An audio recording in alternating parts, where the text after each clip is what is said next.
宇野昌磨さん、ありがとうございました。では今日も元気にちいかわ占いです。今日最も良い運勢なのは水亀座のあなたです。リーダーシップを発揮して結果に貢献、直感を信じて積極的にチャレンジしてください。ラッキーパーソンは愛嬌がある人です。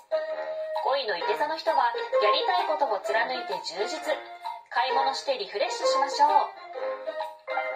6位の乙女座の人は丁寧な取り組みが好印象、作業は正確さがポイントですよ。続いて10位の魚座の人は焦ってミスを誘発しそう、忙しくても順序よく行動しましょう。そして今日最も悪い運勢の人はごめんなさい、ヤギ座のあなたです。先入観がきっかけでトラブルの恐れが、広い視野でイレギュラーにも備えをしてください。でも大丈夫。そんなヤギ座の月を回復させるラッキーメニューは春菊の白あえです。